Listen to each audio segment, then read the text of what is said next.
video name wo Anyidons Ishaka Nation can address in this video. Ishaka Nation, Iwonye Mbano, Manon from Newike as well. You are flying the flag of Mbano and you are also flying the flag of Newi. I like you so much and I am proudly Ishaka Nation. But I will tell you the truth. You got to go? I put for this video email yesterday or one day about Evangelist Ebukobi and the Mathias Isaac. My brother, your intentions do well written. Yes, some people may not see it, but people like me, when I heard Ogeshoke Kenjaka said something about that video, yes, I was forced to go and watch that video. And when I watched that video, I saw exactly the lines. They were not even joining at all.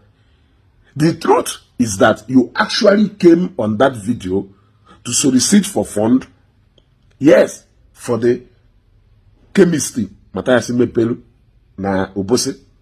You came there to do damage control so that people will see it as a hospital that it is. Yes, you came specifically for that project in Mathias to ask people to put in money there to explain that project to people. That was just the aim, or that is rather the aim of that video. You squeeze in Zion Ministry, Evangelist Ebukobi, into it to make it look like you are balancing that message. But brother, you are still biased. Number one, you said that na Nidekene Evangelist Ebukobi for bringing his church down to the east. His church Kefolo Obudatalo, down to the east. Then you reduced it to a simple infrastructure by yourself. Yes, by saying that you know that a lot of people with their reservations because they are seeing it as an infrastructure. Then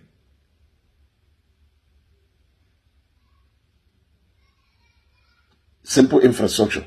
Then you also said that that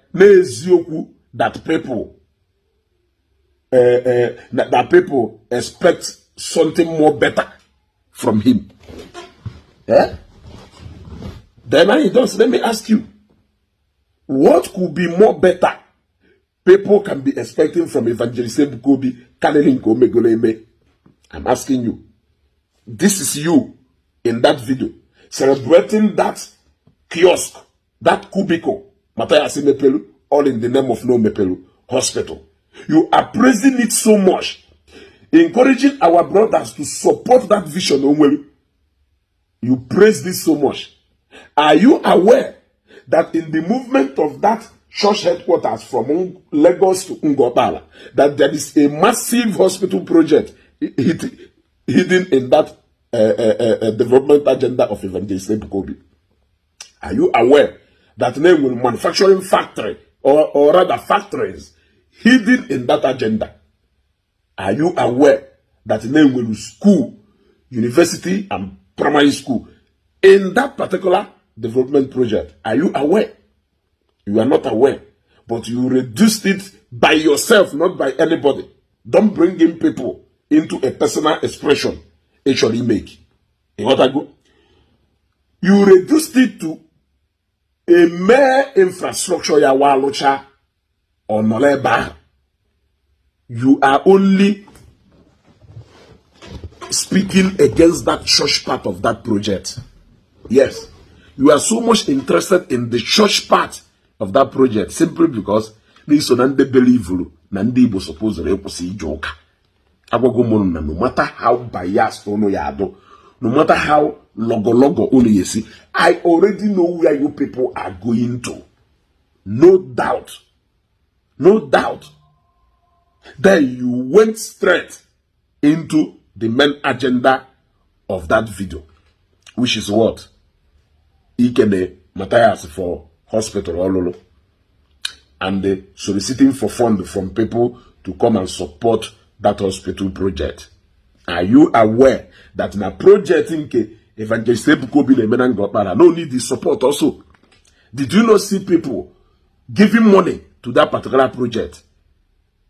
So, in other words, what you are trying to show people is that them investing in that particular project, them putting money in that particular project, that it is not worth it because it is just a mere infrastructure. Mana problem unu nwedebe n'ihu akwụkwọ ahụ na ụnụ bịa n'ihu akwụkwọ feel unu nwe ndị ụmụazị, and no matter how nice and polite if you know people like me will be faster enough to go and decode the message. I'ma hide the message and I'ma hide an insult in a polite message. Are you not aware? Mmadụ ga na-akpali ego n'onu nwayọ nwayọ ishe na onye ahụ na-akọbara gị ife ya ma na onye ahụ na-akpali gị akpali. That is the approach you adopt, which will never go down well. Yeah? If you could have just go straight. Could have just go straight and solicit for funds for Mathias. That was just what you came on that video to do. He explained the project. I don't know why you people have celebrated this so-called hospital. I don't know why. There's so much celebration about that thing. Is it different from the hospital that Emenike built there in Owerri? Emenike built a standard hospital there in Owerri. How many times have you people celebrated it? All of that hospital without making noise about it. Save Life built another powerful hospital there, all over here, without making noise about it. Godwin Madoka of Umuchuku build the tallest hospital all over, the tallest building you can find in this southeast, all over as a hospital, without making noise about it. There are so many hospitals in Nnewi alone. I cannot mention all of them in just one video. If you go there, you will also see the charity part of that hospital. It is there in all the hospitals, where people put in money in a particular account.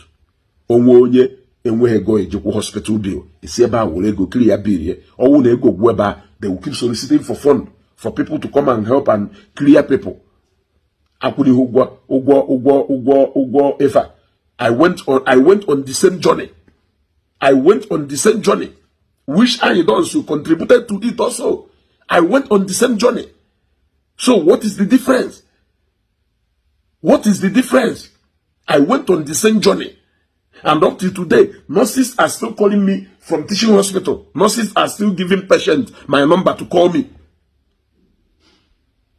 If not because no one an agenda, unu zolu, an agenda, unu chokunu wolu, that hospital will drive what? That is why we make it. An agenda. A mission. That hospital will drive. That is why that hospital will suddenly lose one of the best performing hospital and one of the best hospital project that has ever been undertaken. Now this southeast. It is because of that agenda. It is because of that mission that is hidden in that hospital, which is religious. The way you are seeing it, you may not see it that way. Can if the hospital akuzilai no nyeri aho ojewe hospital. The assistant hospital akudo ebele ka de beba. During the crusade, the 3 days program, emelu na ngobala.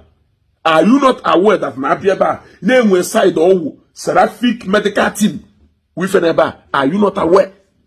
Are you not aware that na this program emelu na ngobala name a team of doctors, seraphic medical team, not on the ground there. They have the provision in case any emergency. Are you not aware?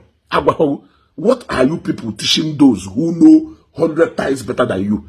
Does it mean that Evangelist Ebukobi Amaro the advantage of hospital, well, seraphic hospital close to his church na Lagos? Tell me any church in Nigeria, well, massive crowd like Zion Ministry, and medical team put together, and even a clinic, a personal clinic in their facility. Tell me one. Tell me simple one. But you people should drive an agenda with it. You reduce Zion project to a mere infrastructure. Then you moved on to the main agenda of the video, which is to raise fund. You people can raise fund from Mathias. Against it, but stop involving the name of Ebukobi and Zion Ministry into that video. Stop involving their names into that video. Stand, let people see you. Une uses millions of followers. Une uses social media influence to be promoting something I don't know. All of you, the loyal to Mathias, we know you. You all believe in the ideology of Mathias. You all are Mathias followers. You all are lined up behind Mathias. You people should stop pretending about it. Be bold enough to stand and say, this is what I represent. And that your song, it is hidden there. Where you stand clearly, Anyidons. You were only addressing Omenala. You said a lot of things about Omenala. That is where you belong. You owe nobody an explanation. But if you think that Christianity is this and there is no ulu or advantage in being a Christian, come out openly and declare where you stand. Nobody will beat you. Yes, if you think that Christianity is not a force, come out openly and declare where you are standing. Let people see you. You should be proud. The same way Mathias is, you were proud. He came out. Damn everything. He came out and said, "Never we fall." Some people are now by an division na Igbo. Una support here. Una no mother na division na Igbo. Una support here. Anyidons who says you cannot open a hospital. Imolo ego to open a hospital. You said that na Mathias all resources go. You are even explaining. You are explaining more. Mathias recruit so that you people can come and explain more to people, so that people will see the need to put money in that hospital. Yeah? Who says that you, Anyidons, cannot build a hospital? You have the money to build a hospital. You have financial muscle more than Mathias. You can build a hospital. Build one and make it free. Yes. Even if you cannot build one, take money, go to teaching hospital, deposit that money there. Obuni discharge 50 people. And when they go, equal the abuse. Do you know what you have done? Do you know what you have done? You have done.